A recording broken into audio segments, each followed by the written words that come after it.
Welcome back दोस्तों, कैसे आप सब। तो आज मैं एक बंगाली मूवी को एक्सप्लेन करने वाली हूँ। मूवी का नाम बादशाही अंगूठी यानी शाही अंगूठी। असल में ये एक सीरीज है। सीरीज का नाम है फेलुदा। इस सीरीज में काफी सारी मूवीज बनी है, लेकिन ये मूवीज आपस में लिंक नहीं है, यानी कि आप कोई भी एक मूवी उठाकर देख सकते हैं। इस सीरीज की हर एक मूवी में एक मेन कैरेक्टर होता है जिसका नाम होता है फेलू, और उसमें दा ऐड होता है, दादा यानी बड़ा भाई। तो ऐसे वो बन जाता है फेलुदा, और उसका काम बेसिकली डिटेक्टिव का होता है। तो इस सीरीज में ये एक मूवी है बादशाही अंगूठी यानी शाही अंगूठी। मुझे ये मूवी काफी पसंद आई, इसलिए मैं इसे एक्सप्लेन कर रही हूँ। उम्मीद करती हूँ आपको भी जरूर पसंद आएगी। और मैं एक चाइनीज ड्रामा को भी एक्सप्लेन कर रही हूँ, तो आप चाहे तो उसे भी देख सकते हैं। नाम है यू कलर्ड माई वर्ल्ड। आपको जरूर पसंद आएगी। फिलहाल चलिए इस मूवी को देखते हैं। तो मूवी की स्टार्ट में हम लखनऊ शहर का एक रेलवे स्टेशन देखते हैं। वहीं पर हम हमारे मेन हीरो और उसकी फैमिली को ट्रेन से उतरते हुए देखते हैं। ये है हमारे मेन हीरो प्रदर्श, और यही है हमारे फेलुदा। फेलुदा का चाचा बिनोय यानी कि विनय, बिनोय का बेटा यानी फेलुदा का चचेरा भाई तपस। इसका बंगाली उच्चारण तपस होता है। बिनोय अपने बेटे तपस और फेलुदा को लेकर अपने एक बचपन के दोस्त के घर आए होते हैं लखनऊ शहर घूमने। ये है बिनोय के बचपन का दोस्त advocate mister Sharma. Mister Sharma उन सब का खुशी से वेलकम करते हैं। आगे वो सब मिस्टर शर्मा के घर जाने लगते हैं। रास्ते में उनके बीच कुछ कैजुअल सी बातें होती है। तो जो मेन बातें हैं वो मैं आपको बताती हूँ। तो फेलुदा 5 साल से एक बैंक में काम करता है, लेकिन उसका इंटरेस्ट जासूसी करने में होता है। यहाँ पर तो बॉस फेलुदा के बारे में एक खास बात बताता है कि उसकी ऑब्जर्वेशन एबिलिटी बहुत अच्छी है। वो किसी अनजान इंसान को एक बार देखकर उसके बारे में बहुत कुछ बता सकता है। तो मिस्टर शर्मा कहते हैं, वैसे मैं उतना अनजान तो नहीं हूँ, लेकिन अगर मेरे बारे में कुछ बताओ तो मानो। तो यहाँ फेलुदा मिस्टर शर्मा के बारे में कुछ बातें बताते हैं जो उनके बचपन के दोस्त बिनोय को भी नहीं पता होता, जिसे सुनकर वो दोनों ही हैरान हो जाते हैं और खुश भी होते हैं। आगे वो सब मिस्टर शर्मा के घर आ जाते हैं। यहाँ हम जान पाते हैं मिस्टर शर्मा की बीवी की मौत हो चुकी है और उनका एक बेटा है जो जर्मनी में रहता है। उन सबको उनका रूम दिखाने के बाद वो सभी बैठकर बातें करने लगते हैं। तभी वहाँ मिस्टर शर्मा के एक और दोस्त आते हैं, डॉक्टर श्रीवास्तव, जो एक ऑस्टियोपैथ होते हैं, यानी कि हड्डियों के doctor. Mister Sharma doctor Shrivastava को सबसे मिलवाते हैं। डॉक्टर श्रीवास्तव थोड़े परेशान दिख रहे थे, तो मिस्टर शर्मा के पूछने पर वो बताते हैं, कल रात मेरे घर चोर घुसा था और मुझे लगता है वो उस अंगूठी को चुराने आया था। मिस्टर शर्मा पूछते हैं, वो प्यारीलाल की अंगूठी? विनय पूछता है, कौन प्यारीलाल, कौन सी अंगूठी? मिस्टर शर्मा उन्हें बताते हैं, प्यारीलाल लखनऊ शहर के एक अमीर बिजनेसमैन थे। उनकी बीवी की मौत हो चुकी थी और उनके 2 बेटे थे, जिनमें से बड़े बेटे की भी कैंसर की वजह से मौत हो चुकी थी। फिर जब उनका छोटा बेटा 12 या 13 साल का हुआ, तब उसे गंभीर रूप से हड्डियों में प्रॉब्लम होने लगी, जिसे डॉक्टर श्रीवास्तव ने बिल्कुल ठीक कर दिया था। ये देखकर प्यारीलाल बहुत खुश थे। फिर प्यारीलाल को हार्ट अटैक आया और उन्होंने मरने से पहले एक कीमती अंगूठी डॉक्टर श्रीवास्तव को दी थी। फेलुदा पूछते हैं, वो अंगूठी इतनी कीमती क्यों है? क्या उसका कोई इतिहास है? डॉक्टर कहते हैं, वो अंगूठी 300 साल से भी ज्यादा पुरानी है। तब के जमाने में उसे शाहजहां के बेटे औरंगजेब पहना करते थे। वो सब मिलकर अंगूठी के इतिहास के बारे में बात कर ही रहे होते हैं। वहीं हम देखते हैं कोई है जो उन पर नजर रखे हुए है। वो सभी घर के अंदर जाते हैं, तो वो आदमी भी उनके पास जाकर खिड़की से उन पर नजर रखने लगता है। मिस्टर शर्मा कहते हैं, हो सकता है वो चोर सिर्फ पैसे चुराने आया हो, लेकिन डॉक्टर बार बार यही कहते हैं कि नहीं, वो अंगूठी ही चुराने आया था। तो वो पूछते हैं, क्यों? डॉक्टर कहते हैं, प्यारीलाल को जब पहली बार हार्ट अटैक आया था तब उन्होंने मुझे वो अंगूठी दी थी, और जब उन्हें दूसरी बार हार्ट अटैक आया तब वो मुझसे कुछ कहना चाहते थे, लेकिन कह नहीं पाए और उनकी मौत हो गई।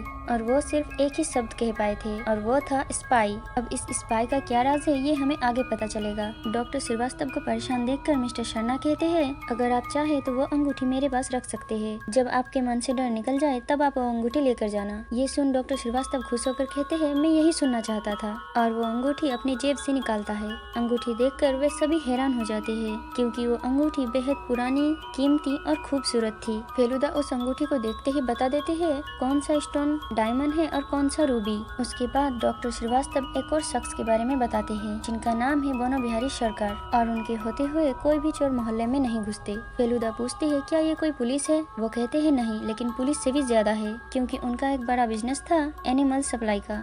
बाद में सरकार ने उनके बिजनेस को बैन कर दिया। फिर वो यहाँ आकर सांप, बिच्छू, तरह तरह के जानवर और इंसेक्ट्स को पालने लगे। कुल मिला के उसने अपने पूरे घर को चिड़ियाघर बनाकर रखा हुआ है। फेलुदा कहते हैं, मैं इस इंटरेस्टिंग आदमी से मिलना चाहूँगा। तो सब अगले दिन उनसे मिलने का प्लान बनाते हैं। फिर डॉक्टर जैसे ही वहाँ से निकलते हैं, ठीक उनके पीछे से एक और कार निकल कर जाती है। ये देखकर फेलुदा उसे पकड़ने की कोशिश करता है, लेकिन नाकामयाब रहता है। अब फेलुदा ठहरे डिटेक्टिव, उसे समझने में देर नहीं लगती। वो उस खिड़की के पास जाकर देखते हैं और समझ जाते हैं कि यहाँ से कोई उन पर नजर रख रहा था। तोपोस कहता है, तुम इतने यकीन से कैसे कह सकते हो कि यहाँ कोई था? तो फेलुदा उसे एक सिगरेट उठाकर दिखाता है जो अभी भी गर्म था, मतलब अभी अभी यहाँ कोई था। अगले दिन वो सब बड़ा इमामबाड़ा भूल भुलैया में घूमने के लिए जाते हैं। वहीं पर उनकी मुलाकात बोनो बिहारी सरकार से होती है। ये वही है जिसने अपने घर को चिड़ियाघर बनाकर रखा हुआ है। यहाँ विनय कहता है वे सब उनके जू जैसे घर को देखना चाहते हैं। बोनो बिहारी कहते हैं, पहले भूल भुलैया देख लेते हैं, फिर मेरे घर चलेंगे। आगे वो सब भूल भुलैया में एंटर करते हैं। थोड़े आगे जाने के बाद उन्हें पता चलता है कि फेलुदा उनके पीछे नहीं है। वे सभी मिलकर फेलुदा को ढूंढने लगते हैं।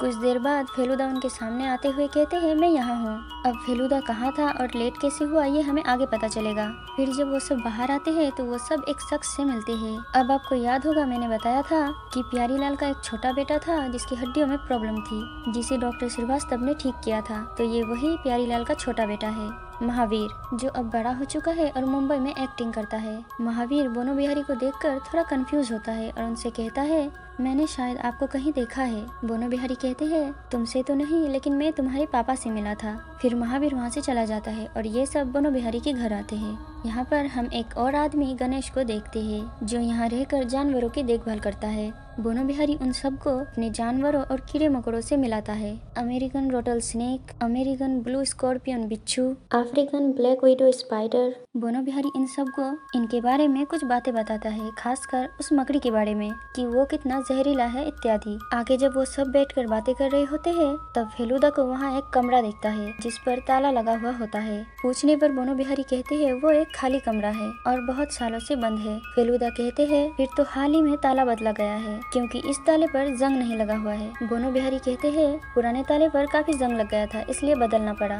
फिर विनय बोनो बिहारी को डॉक्टर श्रीवास्तव के घर में चोर घुसने के बारे में बताता है तो उन्हें पता चलता है कि बोनो बिहारी को भी अंगूठी के बारे में पता है। फिर वो सब अपने घर आ जाते हैं। यहाँ उनके नौकर उन्हें बताते हैं डॉक्टर श्रीवास्तव उनसे मिलने आए थे। मिस्टर शर्मा कहते हैं, हाँ मैं जानता हूँ, बात हुई उनसे। फिर वो कहता है, एक साधु बाबा भी आए थे जो कह रहे थे आपको जानते हैं। ये सुनकर मिस्टर शर्मा थोड़े हैरान होते हैं और तभी उन्हें अंगूठी के बारे में याद आता है और वो उसी वक्त भागकर अंगूठी को देखने जाते हैं। तो वो सब देखते हैं अंगूठी वहाँ से गायब है, मतलब वो अंगूठी किसी ने चुरा ली। अब दोस्तों यहाँ से कहानी इंटरेस्टिंग होना शुरू होती है। फेलुदा बाहर निकलते हैं उस साधु बाबा को ढूंढने। फिर कुछ लोगों से पूछताछ करने के बाद उन्हें पता चलता है कि वो साधु बाबा उस ट्रेन स्टेशन में गए हैं और उनके पास एक बैग भी है। फेलुदा जल्दी से स्टेशन की तरफ निकलते हैं। इस तरफ स्टेशन में हम उस साधु बाबा को देखते हैं जो वॉशरूम के अंदर जाता है, लेकिन उस साधु बाबा का चेहरा हमें नहीं दिखाया जाता। आगे फेलुदा स्टेशन में आकर लोगों से पूछता है तो एक बूढ़ा आदमी उन्हें बताता है, मैंने उस साधु बाबा को वॉशरूम के अंदर जाते देखा लेकिन बाहर आते हुए नहीं देखा। यहाँ पर तोपोस कंफ्यूज हो जाता है कि वो अंदर गया तो बाहर कैसे नहीं आया। फेलुदा कहते हैं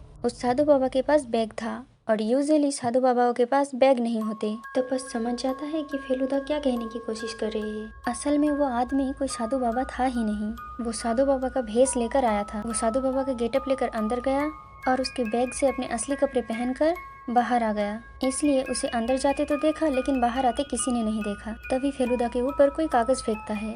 फेलुदा उस आदमी का पीछा करने लगता है, लेकिन एक पॉइंट पर आकर वो आदमी भीड़ में कहीं गुम हो जाता है।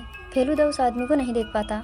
फिर वापस आकर फेलुदा उस कागज को खोलकर देखते हैं तो उस पर एक वार्निंग लिखी थी, संभल कर रहना। आगे वो दोनों घर आ जाते हैं तो मिस्टर शर्मा कहते हैं अब और कोई परेशानी नहीं होगी, अंगूठी की चोरी की खबर पुलिस को दे दी गई है, वो लोग देख लेंगे। ये सुन डॉक्टर श्रीवास्तव परेशान हो जाते हैं और कहते हैं आपको ऐसा नहीं करना चाहिए था, अगर उन चोरों को पता चल गया तो वो गुस्से में हमला कर सकते हैं।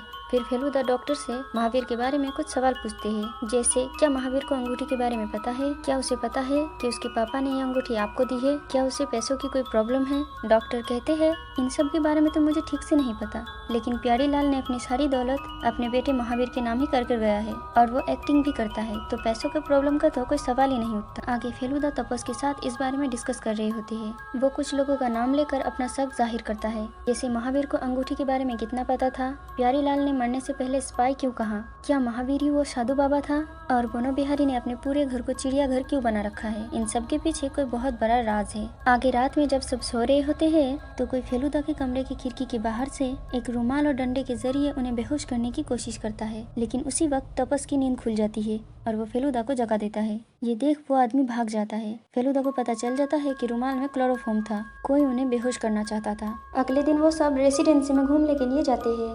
उनके साथ बोनो बिहारी भी होता है। यहाँ वो लोग देखते हैं कुछ बच्चे पेड़ पर बैठा एक बंदर को पत्थर मार रहे हैं, तो बोनो बिहारी उन बच्चों को डांट कर भगा देता है। वो कहता है जानवरों के साथ इतना बुरा बर्ताव मुझे बिल्कुल बर्दाश्त नहीं होती। आगे बोनो बिहारी इस जगह के इतिहास के बारे में उन सबको बताता है। वो सब घूम ही रहे होते हैं कि तभी कोई ऊपर से पत्थरों से उन पर हमला करने लगता है। एक पत्थर फेलुदा को लगने ही वाला होता है, लेकिन वो हट जाता है। फेलुदा जल्दी से बाहर आता है, लेकिन तब तक वो आदमी वहाँ से भाग चुका होता है। फेलुदा तपस से कहते हैं ये केस तो और भी ज्यादा इंटरेस्टिंग होता जा रहा है। फिर आगे वो सब बैठकर नाश्ता कर रहे होते हैं और अगले दिन लक्ष्मण झूला जाने का प्लान करते हैं। यहाँ बोनो बिहारी भी उनके साथ आना चाहता है, क्योंकि उन्हें खबर मिली है कि वहाँ एक 12 फीट का अजगर देखा गया है। अब क्योंकि उन्हें सांप बिच्छुओं से कुछ ज्यादा ही प्यार है, इसलिए वो उनके साथ जाना चाहते हैं। और वहाँ उनके जान पहचान का एक धर्मशाला भी है, तो उन्हें कोई परेशानी भी नहीं होगी। लेकिन यहाँ मिस्टर शर्मा जाने से मना कर देती है, क्योंकि पुलिस ने उनसे कहा है जब तक अंगूठी नहीं मिल जाती वो शहर छोड़कर कहीं नहीं जा सकते। आगे फेलुदा और तपस एक एंटिक शॉप पर जाते हैं। फेलुदा शॉप ओनर से पूछता है क्या यहाँ कोई मुगल जमाने के जेवरात है। शॉप ओनर कहते हैं जेवरात तो नहीं, लेकिन यहाँ और भी बहुत सारी एंटिक चीजें हैं। फेलुदा कहते हैं प्यारीलाल जो कुछ दिनों पहले गुजर गए उनके पास मुगल जमाने के जेवरात थे, वो तो आपके खास बड़े खरीदार थे ना। शॉप ओनर कहते हैं उन्होंने तो हमारी दुकान से कभी कुछ नहीं खरीदा और मुझसे बड़ी एंटिक शॉप यहाँ और कोई भी नहीं है। फिर फेलुदा वहाँ रखी चीजों को देखने लगता है और शॉप ओनर से सवाल पूछने लगता है। तभी उसे एक चीज दिखती है। वो पूछते हैं ये तो बंगाल की लगती है, आपको कहाँ से मिली। शॉप ओनर कहते हैं हाँ ये मुर्शिदाबाद का है, बोनो बिहारी सरकार ये चीज यहाँ पर बेच कर गए थे। ये सुनकर दोनों हैरान होते हैं। बाहर आकर तपस कहता है मगर बोनो बिहारी ने तो कहा था उन्हें इन सब एंटिक चीजों में दिलचस्पी नहीं है। फेलुदा कहते हैं वो इन सब दुकानों में जाते हैं, मतलब उन्हें दिलचस्पी तो है। फिर रास्ते में उनकी मुलाकात महावीर से होती है। फेलुदा उससे एंटिक चीजें और उस अंगूठी के बारे में कुछ सवाल पूछते हैं। महावीर कहता है और भी बहुत सी एंटिक चीजें हैं, लेकिन उस अंगूठी से ज्यादा कीमती और कुछ भी नहीं। यहाँ महावीर एक और बात बताता है कि जब उसके पापा प्यारीलाल को सेकेंड टाइम हार्ट अटैक आया था तब उनके नौकर ने उनके कमरे से एक चीख सुनी थी, लेकिन उस वक्त किसी ने ज्यादा ध्यान नहीं दिया, क्योंकि उसके पापा के कमर में दर्द रहता था तो बिस्तर से उठते वक्त वो अक्सर चीखा करते थे। फिर फेलुदा उससे स्पाई के बारे में पूछता है कि उसके पापा ने मरने से पहले स्पाई क्यों कहा था। वो कहता है उसे स्पाई के बारे में कुछ भी नहीं पता। तभी वहाँ गणेश आता है। फेलुदा गणेश की गर्दन पर जानवरों के पंजों के निशान नोटिस करते। गणेश कहता है अब जानवरों की देखभाल करूंगा तो ये सब तो होगा ही। खैर अब मैंने बोनो बिहारी की वो नौकरी छोड़ दी है। और यहाँ वो बोनो बिहारी के बारे में कुछ बातें बताता है। कहता है वो आदमी बिल्कुल भी अच्छा नहीं है, पहले तो फिर भी ठीक था, पर जब से उसके हाथ में एक चीज लगी है तब से उसका दिमाग सटक गया है। फेलुदा पूछते हैं कौन सी चीज, लेकिन वो नहीं बताता और वहाँ से चला जाता है। फिर फेलुदा महावीर से पूछते हैं क्या तुमने बोनो बिहारी के चिड़ियाघर को देखा है। वो कहता है देखना तो चाहता हूँ, लेकिन कभी पापा की वजह से नहीं गया, क्योंकि पापा को कीड़े मकोड़ों से डर लगता था। वो एक छोटी सी कॉकरोच से भी डर जाते थे। फिर वो पूछता है आप लोग यहाँ और कितने दिन हैं। फेलुदा कहते हैं हम कल लक्ष्मण झूला जा रहे हैं, वापस आकर कलकत्ता वापस चले जाएंगे। फिर बाहर आकर फेलुदा महावीर से तपस को घर छोड़ने की रिक्वेस्ट करता है, क्योंकि उसे कुछ काम है, तो महावीर मान जाता है। फिर वो फेलुदा से एक और बात कहता है कि अगर मुझे पता चला कि मेरे पापा की मौत अननेचुरल हुई है और उसके लिए कोई जिम्मेदार है तो मैं उसे सजा जरूर दूंगा। फिर वो वहाँ से चला जाता है। उनके जाते ही फेलुदा जल्दी से एक ऑटो में बैठते हैं और उसे वही भूल भुलैया चलने के लिए कहते हैं। अगले दिन वो सब लक्ष्मण झूला जाने के लिए ट्रेन में बैठते हैं। यहाँ उन्हें पता चलता है डॉक्टर श्रीवास्तव भी उनके साथ चल रहे हैं। ट्रेन छूटने में अभी वक्त था तो मिस्टर शर्मा उनके साथ बैठकर बातें करने लगते हैं। तभी एक साधु बाबा मिस्टर शर्मा से मिलने आते हैं, जो मिस्टर शर्मा के कॉलेज के एक दोस्त थे।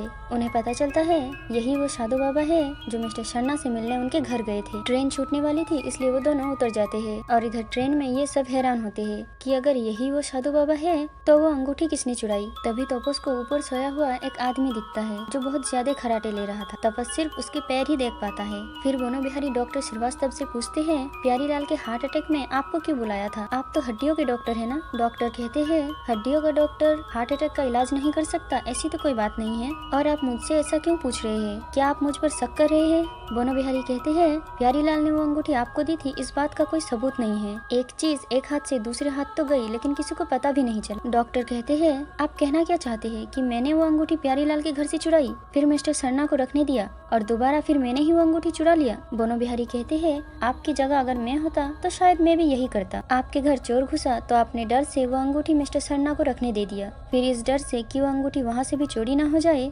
आपने उस अंगूठी को अपने पास रख लिया। ऐसा कहते हुए वो फेलुदा से पूछता है, क्या मैं गलत हूँ? फेलुदा कहते हैं, पूरी तरह से नहीं, क्योंकि जब डॉक्टर श्रीवास्तव मिस्टर शर्मा के घर गए थे तब वहाँ हम में से कोई मौजूद नहीं था। जब उन्हें अंगूठी दी गई थी उसका भी कोई सबूत नहीं है, लेकिन इस बात के लिए सबूत की तो कोई कमी नहीं है कि उन्होंने ही प्यारीलाल के बेटे महावीर को ठीक किया था, क्योंकि उस वक्त वहाँ बहुत सारे लोग मौजूद थे और एक बाप के लिए उसके बेटे से बढ़कर कोई कीमती चीज नहीं हो सकती। ये बात तो आप भी मानेंगे? बोनो बिहारी कहते हैं, मतलब तुम नहीं मानते कि वो अंगूठी डॉक्टर श्रीवास्तव के पास है? फेलुदा कहते हैं, नहीं, और इस बात का मेरे पास सबूत है। बोनो बिहारी पूछते हैं, कौन से सबूत? फेलुदा कहते हैं, बताऊंगा, बस एक बार इस स्पाई का रहस्य सुलझा लो, उसके बाद। फिर एक स्टेशन पर ट्रेन रुकती है।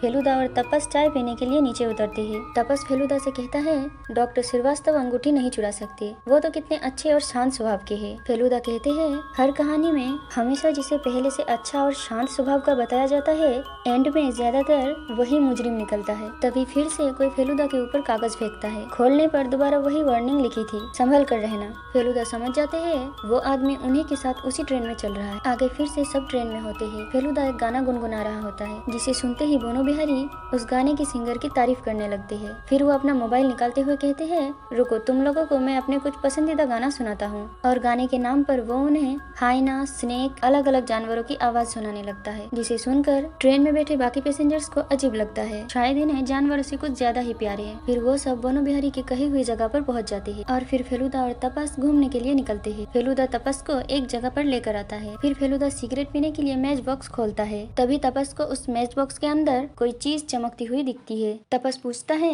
तुम्हारे मैच बॉक्स के अंदर कोई चीज चमकी, वो क्या था? फेलुदा बहाना बनाकर बात को टाल देते हैं और फिर वो दोनों वापस आ जाते हैं। यहाँ वो सब एक और आदमी से मिलते हैं जिसका नाम है विलास बाबू, जो लोगों का हाथ देखकर उनके बारे में बताते हैं। विनय कहता है, विलास बाबू भी लक्ष्मण झूला जा रहे हैं, इसलिए हमने उन्हें अपने साथ ले लिया। यहाँ तपस विलास बाबू के पैरों को नोटिस करता है। फिर बोनो बिहारी उन्हें अपना हाथ दिखाता है तो विलास बाबू पूछते हैं, क्या आपको एंटीक चीजें जमाने का शौक है? बोनो बिहारी कहते हैं, नहीं, मुझे इन सब चीजों में दिलचस्पी नहीं है, मुझे तो सांप बिच्छुओं में दिलचस्पी है। ये सुन फेलुदा स्माइल करते हैं। आगे रात में सब लोग सो रहे होते हैं। तभी फेलुदा सिगरेट पीने के लिए बाहर आता है और तभी तपस भी बाहर आता है और उस वक्त विलास बाबू बहुत जोर जोर से खराटे ले रहे होते हैं। तपस पूछता है, अंगूठी का केस आगे बढ़ा? फेलुदा कहते हैं, प्यारीलाल का बोला हुआ स्पाई अब मुझे समझ में आ रहा है। तपस पूछता है, कौन? फेलुदा कहते हैं, विलास बाबू। तो वो पूछता है, कैसे? फेलुदा कहते हैं, ये ट्रेन में भी तो ऐसे ही खराटे ले रहे थे। तभी तपस को भी उनके पैरों के बारे में याद आता है, मतलब तपस ने ट्रेन में जिस आदमी को खराटे लेते हुए देखा था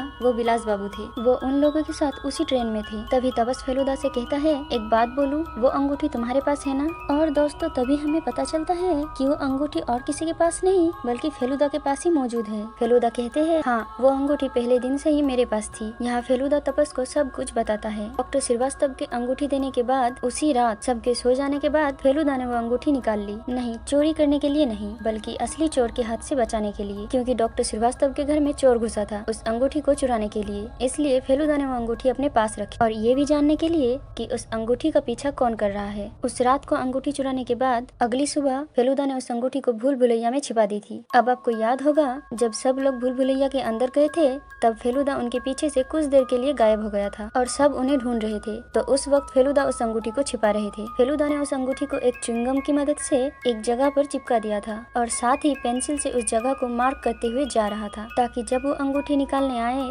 तो रास्ता न भूल जाए। और लक्ष्मण जिला जाने से पहले फेलुदा ने वो अंगूठी निकाल ली। आपको याद होगा पिछले दिन फेलुदा ने महावीर से तपस को घर छोड़ने के लिए कहा था और कहा था कि उसे कुछ काम है और खुद ऑटो लेकर भूल भुलैया की तरफ गया था। तो वो उस अंगूठी को निकालने के लिए गया था और अभी वो अंगूठी फेलुदा के मैच बॉक्स के अंदर है। तपस कहता है इसमें तो तुम्हें बहुत खतरा है। वो कहता है खतरों से खेलना मेरा शौक है। अगले दिन वो सब लक्ष्मण झूला जाने के लिए निकलते हैं। बोनो बिहारी, फेलुदा और तपस आगे वाली गाड़ी में होते हैं। विनय, डॉक्टर श्रीवास्तव और विलास बाबू पीछे वाली गाड़ी में होते हैं। आधे रास्ते में बोनो बिहारी ड्राइवर को विनय की कार को आगे जाने देने के लिए कहता है तो उनकी कार आगे निकल जाती है। फिर बोनो बिहारी तपस और फेलुदा को जंगल के अंदर ले जाने लगते हैं। उनके पूछने पर वो कहते हैं जिस सांप को ढूंढने के लिए वो यहाँ आए हैं वो इसी जंगल में। तभी तपस को ड्राइवर की गर्दन पर कुछ पंजों के निशान नजर आते हैं।